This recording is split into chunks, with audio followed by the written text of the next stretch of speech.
Hindi mo ito nagagamit. Wala kasi sa menu. Ba't may bulbul? Okay nga. Asa ba? Hello, good morning. Ako nga pala si Jeffoy. Isang single father na may pangarap na kapihan para sa maganda kong anak.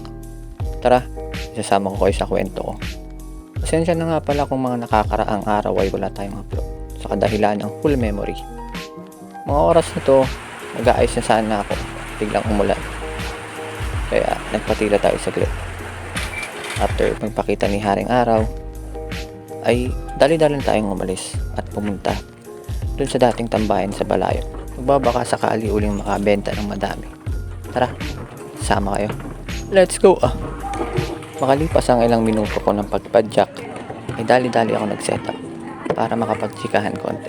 Baso ka lang yan eh. Ayun nga, yun lang target ko, makasampung baso isang... At nagsimula na nga ang pag-serve natin ng bawat order. Tatawag ko tong gabi na to na Spanish night.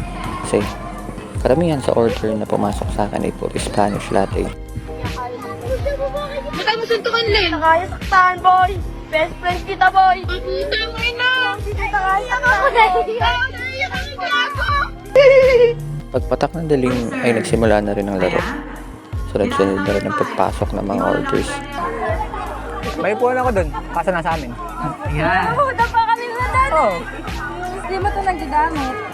Wala kasi sa menu. Ba't may bulbul? Okay nga. Asa ba? Puti. Ayan. Bulbul mo puti. Balong. Ano ka? Mamasang? Dear Majesty's Call. Ate po. That's number 5. Piling. After gumawa ng ilang orders ng Spanish, ay nanood muna ng saglit, tambay. Tapos binigyan nila ako ng cake. Ewan ko kung anong mararamdaman ko. Pero binigyan nila ako ng cake. After nyan, gawa ulit ng order. Serve sa customer. Paulit-ulit lang. Nakakatuwa lang kasi may mga sumusuporta sa mga small business owner. Salamat sa inyo.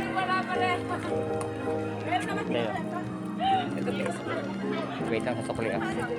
Dito naman ay nag-request ang isa sa mga suki ko kung kaya ko daw bang timplahin yung matcha na meron sila. So umuo naman ako at tinimpla yung paraan na alam ko.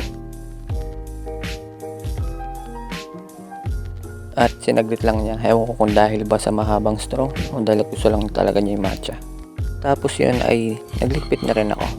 Maya-maya lang din. Umuwi na. Kasi tapos na rin ang laro.